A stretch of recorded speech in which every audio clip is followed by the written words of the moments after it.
welcome to Algebra 2 with Mr. Clausen. So today we're going to continue on our exploration of polynomial functions, and specifically what I want to go over today is regressions of polynomial functions. So you've done some regressions with me in the past, but specifically what we're going to look at is regressions of cubic functions, and then as a process of that, it's really easy to go over quadratic and linear regressions again as we're going through it. So what I'll do is I'll start off by just explaining the problem. It's a real world problem that we're going to use to practice doing a regression. So I'll talk you through like what we're doing, and then when I prompt you, I'll either tell you to stay if you are going to use the Desmos model, and I'll walk through how to do the problem on Desmos. And then once I get done with Desmos, I'll move on to the TI-84 model and explain how to do cubic regressions with the TI-84. So after the brief little introduction here, I'll either tell you to stay around to watch the Desmos model, or if you're using the TI-84 model, I'll tell you to skip ahead. So hang on for that if you're the TI-84 person. If we're going to perform a cubic, quadratic, or linear regression of any set of data, this is a set of data that some of you have seen in the past. And what you have is, this is a data set for birth year, the year that someone was born, and the average life expectancy in years for men and for women.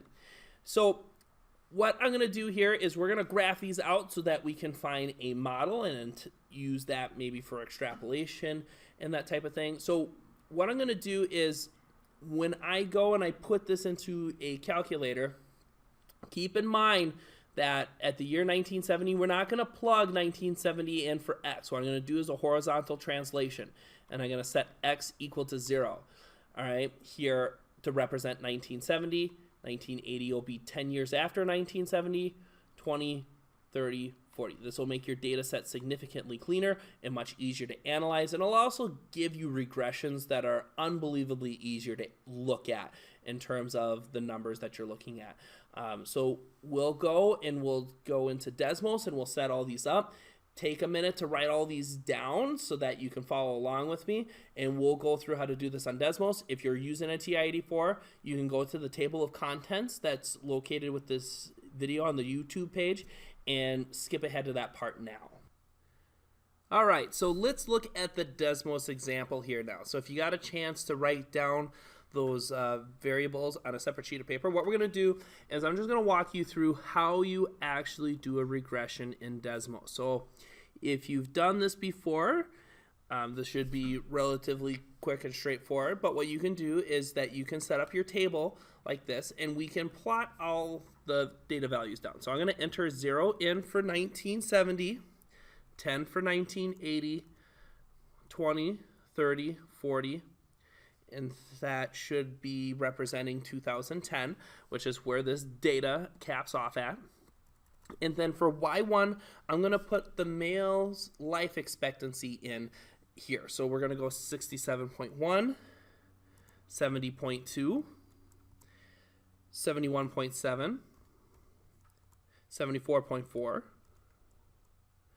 and 74.6. And what I'll do is I'll just go up over here, I'll go over one more, and I'll just hit Y2,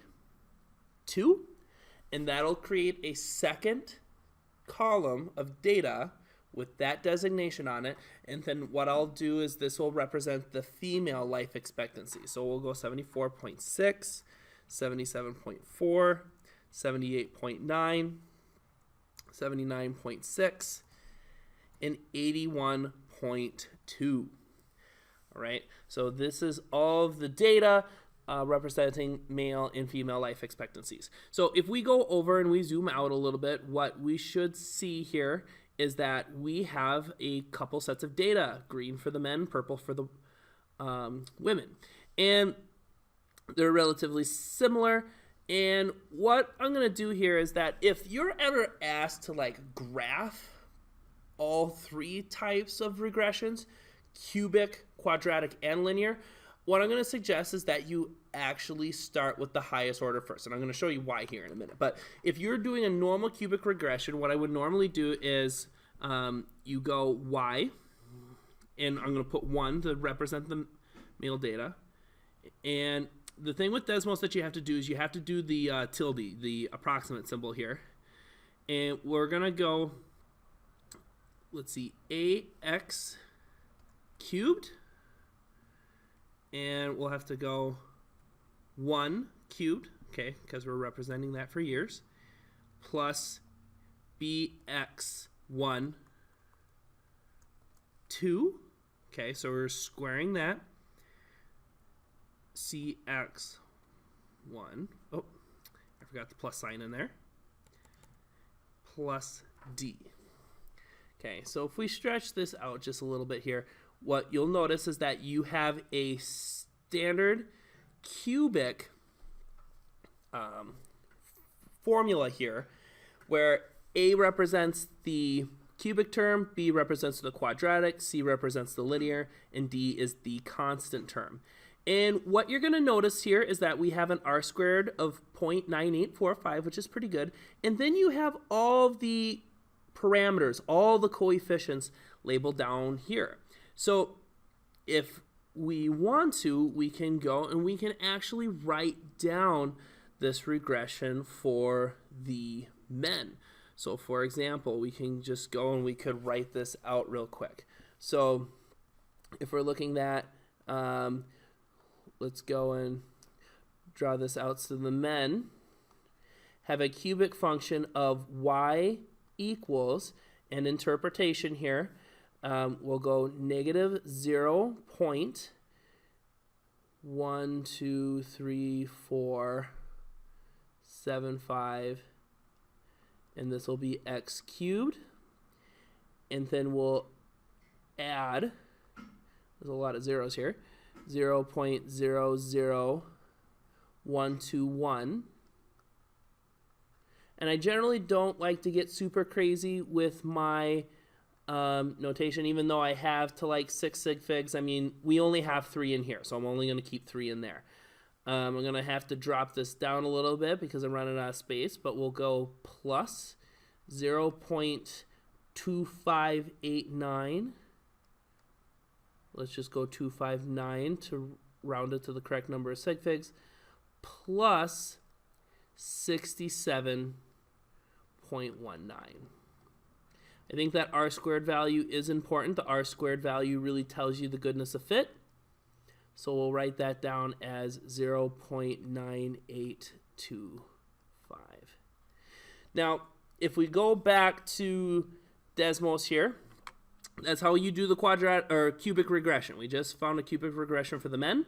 If you want to find a cubic regression for the women, just delete the 1, put in the 2, and now you have the curve matching up with all the purple dots.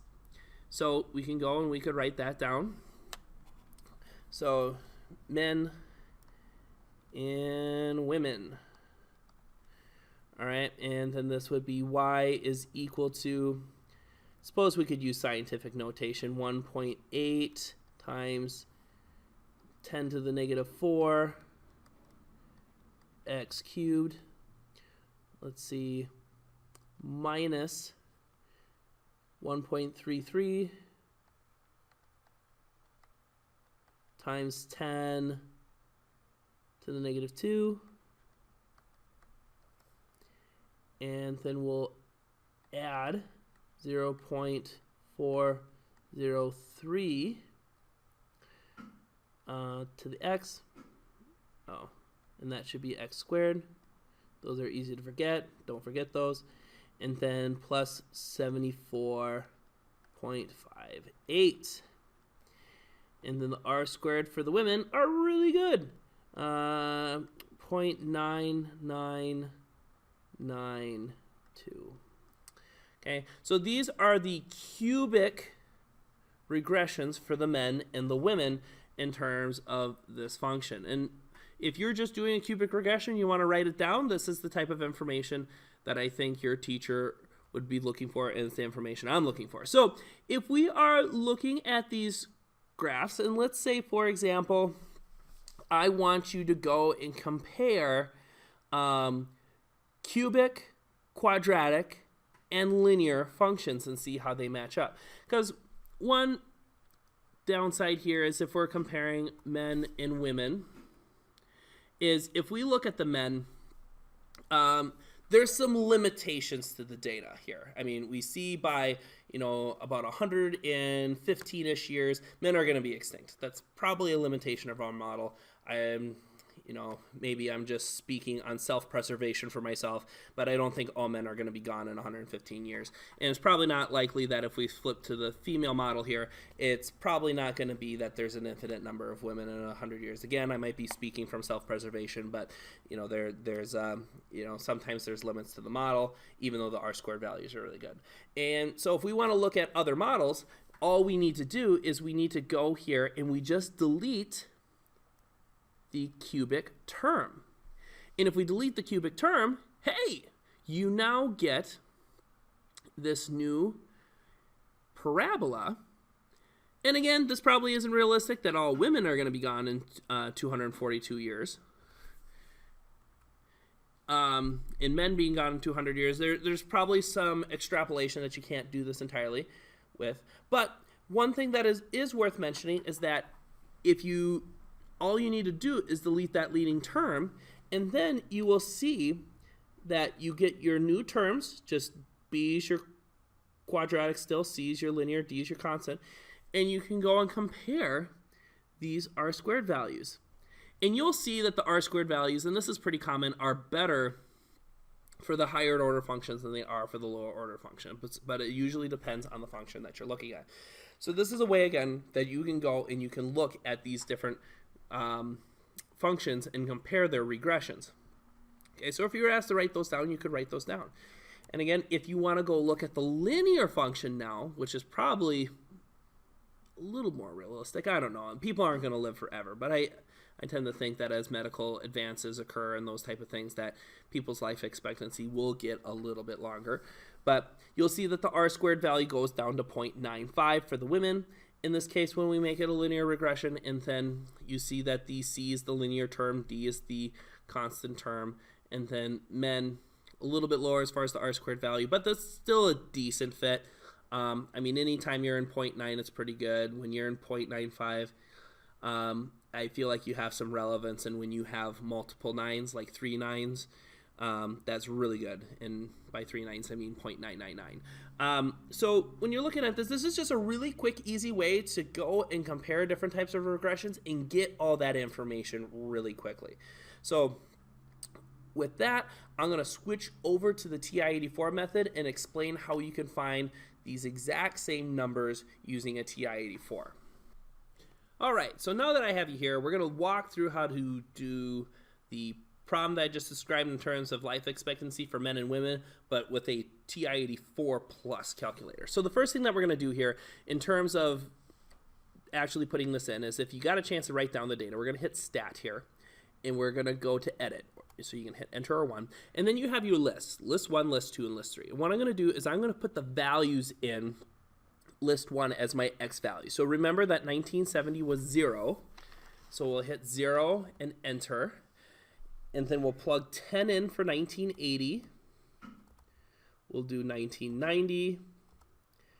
We'll do the year 2000 and 2010. So these are just representing the number of years after 1970. And now we're going to toggle. We'll go to list 2, and now we'll start putting in the life expectancy of men, just like we did with the Desmos model if you watched that part. So 67.1, 70.2,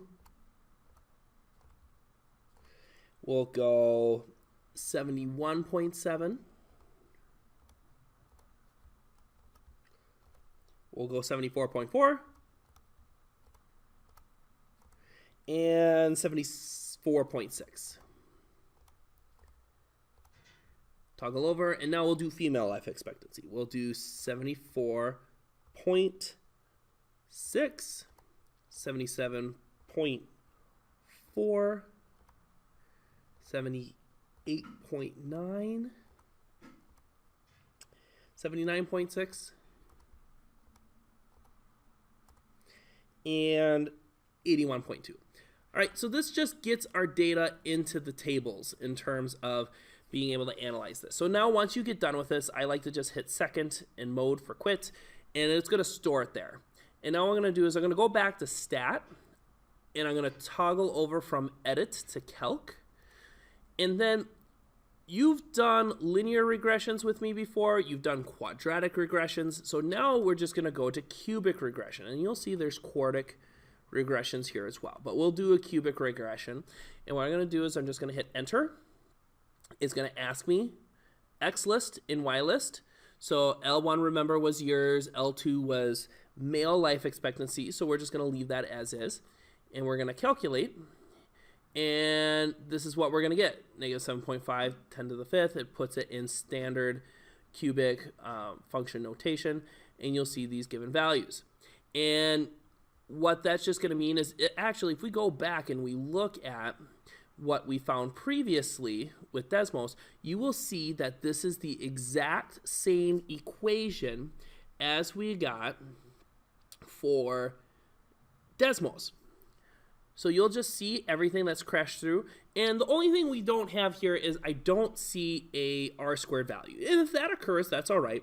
What we can do is, if you do want to see that, you can go to second and catalog. And we can toggle the D. So normally what I would do is, if I want to get to the D's here, I would hit alpha. Oh, it already had alpha indicated. And then find the letter D, which is right here with matrix. And then it'll move me up to D's. And what I want to find is diagnostic. All right, so diagnostic must be off right now because it's not showing me the statistical information. So I want to turn it back on. So diagnostic is on, hit enter, and then it'll say done. So now it means it's on.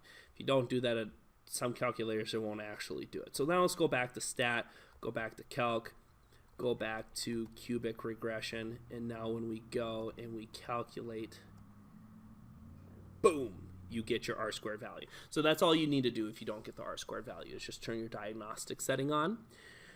If we go back, and now let's look at female life expectancy, and let's see how the data here that we found with Desmos compares to the calculator here. So all you do is stat. We're going to go back to cubic regression. And all you need to do is, remember, we stuck the female data in the third column. So we're going to go here, and L3 is down here, so we're going to hit second, hit the 3. That'll give us list 3. Calculate. And what we will see, 1.8 times 10 to the negative 4th, negative 0.13. Okay, 10 to the negative 2, that matches up. 0.403x. D is 74.58 with a 0.9992. So in terms of sig figs and everything else, it is accurate and exactly the same as we just did in Desmos, which is good. It means I did it right. And so you have all the data here, and if you ever want to go and compare, we talked about this with Desmos, but if you ever need to go and compare which model is the best fit, keeping track of those r-squareds is really useful, because the closer the r-squared is the one, the better the fit it is. So if you ever want to go back and do a quadratic regression, we'll just keep the data in there, go to quadreg, keep the list the same. You get your quadratic data, it shows you the format, the A, B, and C value, and now it shows you the r-squared. And just as expected, it kind of went down a little bit because you have a less powerful degree. So you have only second degree instead of third degree. And same for calc. If you want to do a linear regression, just do linear regression. Go through, select enter, and then you'll see all the terms for a linear regression. So you can find all these really easily. If you're asked, again, like I said, to find like which model is the best fit, all it's really asking you to do is go through these different regressions and go, well, which one has the best r-squared value? Because that's the goodness of it. That's the statistical relevance to how the graph matches your data, those type of things. In real world, sometimes you have to look at that and be like, hey, is that realistic? We talked about when we actually graphed it in Desmos and saw the graph that, hey, there might be some unrealistic things that we're looking at here in terms of if we extrapolate this far enough, but this gives you a really good synopsis about what's going on. So I hope that was really helpful for you and that you feel like you have a better understanding of how to use graphing technology to do a cubic regression, and I hope you have a great rest of your day. Peace out.